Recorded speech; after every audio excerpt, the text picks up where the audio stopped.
บ่จอยเดินทางเข้ามาชนบทก็ได้พบพ่อกับสองแม่ลูกพี่น้องกำลังสร้างเฮือนซานใหม่เนาะอยู่ในพี่น้องทางเมืองเซโปนอยู่ป่าเลิกบ้านที่บ่มีไฟฟ้าพี่น้องอันนี้เฮือนแม่เนาะ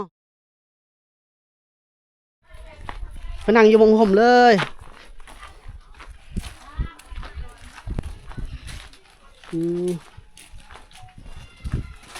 นี่โอ้เฮือนเราเย็นคักเลยพี่น้องกินข้าวกินข้าวกินข้าวชวนไอ้กินข้าวป่ะเนี่ยเลยได้ยังกินอยู่เฮือนกิน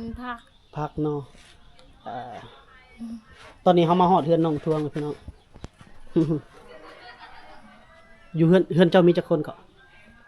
เพื่อนมัน8 คนเนาะแต่ละมือน้องไปใช่หรอแต่ละมือเอาลานคันบ่ได้เอาลานแล้วไปทางไหนไปทางป่าโดยสบายดีเด้อแม่เด้อสบายดีโอ้แม่เพิ่นนบงามมาเลย บ่ได้ไปรับจ้างบ่ไปรับจ้างอยู่เมืองอยู่บ่มีแต่เอาลานอ๋อเฮ็ดให้เนาะพี่น้องแคมป์เจ้าบ่ด้านหลังแคมป์เอื้อยเลยโอ้นี่มีแต่เฮ็ดให้เฮ็ดสวนเลยพี่น้องเอ้ยเฮ็ดให้ปลูกข้าวแล้วก็เฮ็ดสวนปลูกมันเนาะบ่ได้เข้าเมืองรับจ้างเลย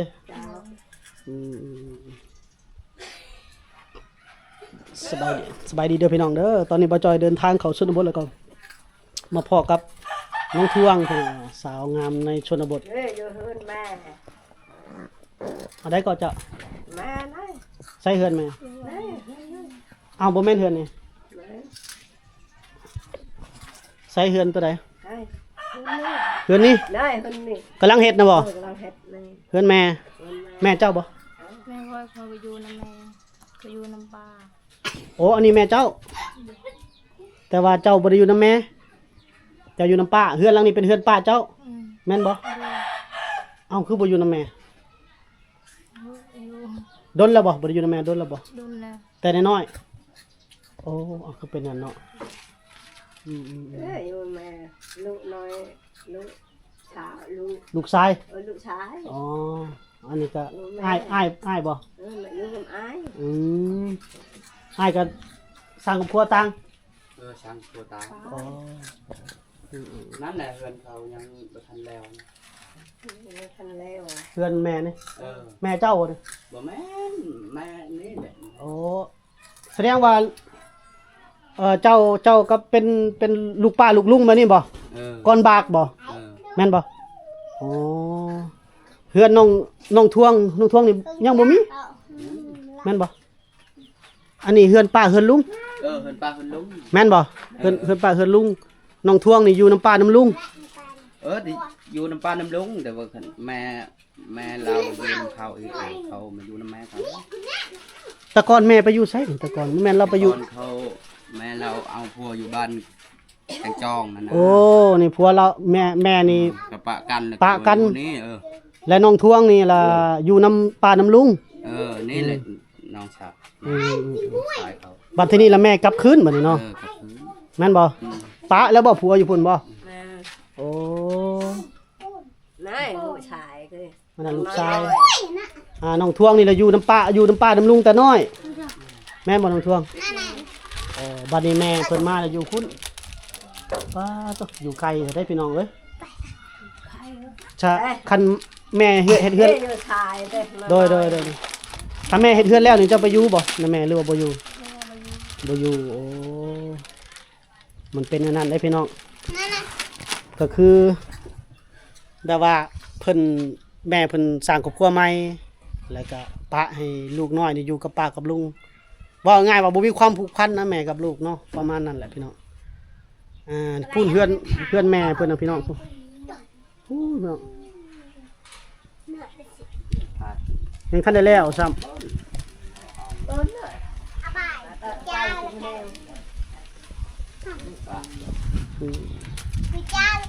แต่ถ้าการช่วยเหลือเขามานี่ก็ใกล้เลยพี่น้องเลย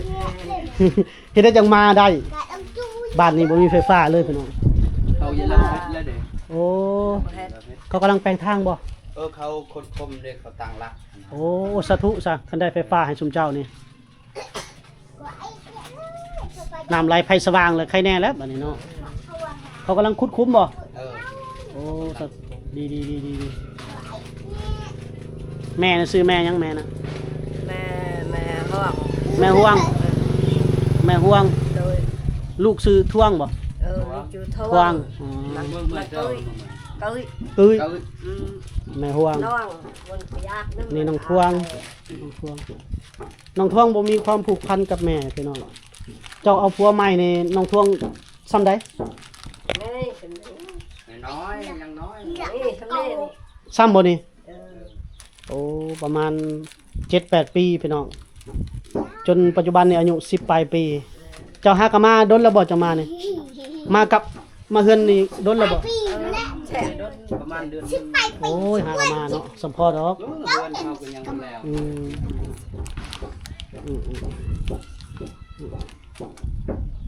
พอแห้งแล้วสมพอดอกเราจังบ่มีความผูกพันกับแม่น้องทวงก็เลย แต่ว่าเพิ่นน้องทวงก็เบิ่งแย่งแม่อยู่บ่ เบิ่ง เพราะว่าถ้าการช่วยเหลือเขามากกับไกลเลยไกลได้พี่น้องเอ้ยป้าตกว่าวเส้นทางนี้ ทางจะน้อยเข้าก็เฮ็ดเกี่ยวกับงามในทาง เนาะ ในยากเอาไปผ่านเขาเฮ็ดเลย เอาขอให้ได้เส้นทางก่อนแต่ว่าเส้นทางเขามานี่สุดยอดเลยพี่น้องเขามามีแต่รถจักรตีนก็ยังซอดพี่น้อง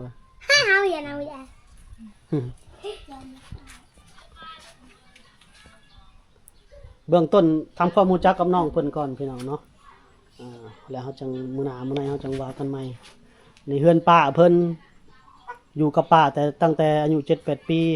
แม่เพิ่นก็ไปสร้างครอบครัวใหม่เนาะแม่ไปสร้างอยู่กับผัวใหม่ได้ลูกจักคน ยังบ่ได้รู้ บ่ได้ลูกเลย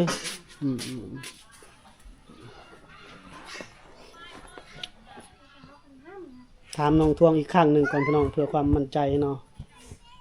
คันแม่เฮือนแม่แล้วนี่ไปอยู่น้ำบ่หรือบ่ไป อยู่น้ำบ่ มีเดือน ตอนแรกเราอันใจแข็งว่าสิบ่ไปน้ำเด้พี่น้องว่าไปว่ามาก็ไปอยู่น้ำเพิ่นว่าไปอยู่น้ำแม่แล้วเนาะเบิ่งแยงแม่แม่นบ่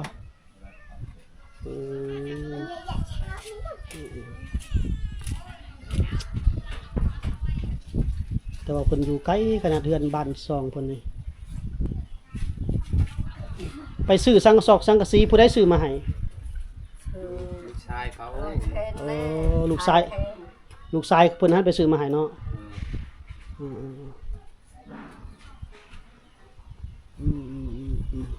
ลูกชายน่ะใหญ่หมดแล้วเนาะมีครอบมีครัวหมดแล้วพี่น้องยังแต่ลูกสาวผู้นี้แหละที่ยังบ่ทันได้สร้างครอบสร้างครัวแล้วก็มีแม่เพิ่นกลับมาเลิกกับสามีใหม่แล้วกลับมาเฮือนกลับมาหาลูกหาเต้าว่าซั่นซะพี่น้อง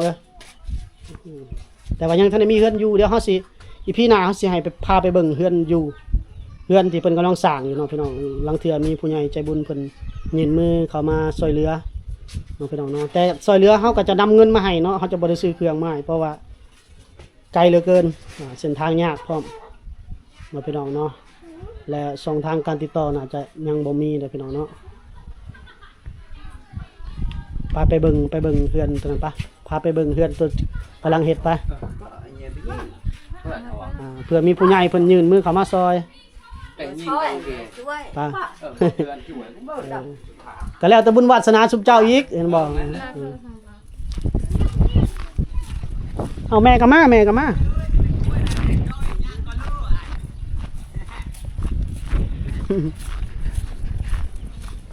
ป้าตะเข็บนี่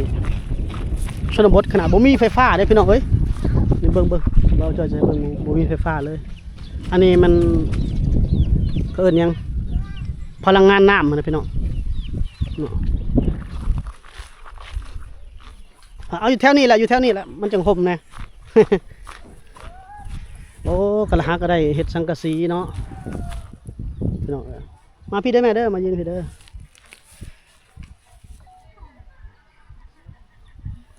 เราพี่น้องเนาะเอาล่ะพี่น้องตอนนี้บ่จอยเดินทางเข้ามาชนบทก็ได้พบพ่อกับสองแม่ลูกพี่น้องกำลังสร้างเฮือนซานใหม่เนาะอยู่ในพี่ละพี่น้องทางเมืองเซโปนอยู่ป่าเลิกบ้านที่บ่มีไฟฟ้าพี่ละพี่น้องอันนี้เฮือนแม่เนาะ เจ้าก ำลังเฮ็ดเนาะ โดย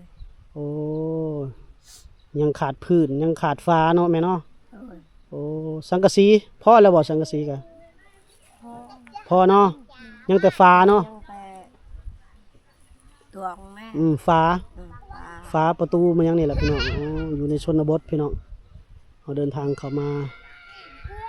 น้องสาวเพิ่นซื้อท่วงเนาะแม่ซื้อหยังก็เจ้าน่ะซื้อหยัง ก็เมื่อ อ่า น้องฝน นางฝนแม่ฝนนางฝนเนาะ พี่น้องอยู่กับลูกสาว แม่เพื่อนนั้นป้าผัวพี่น้องยับเข้ามาใกล้ๆกันป้าผัวไปอยู่กับผัวใหม่แล้วทีนี้ป้ากับผัวแล้วก็มากลับมาหาลูกสาว ลูกสาวนี่อยู่น้ำป้าน้ำลุงพี่น้องณปัจจุบันนี้นะ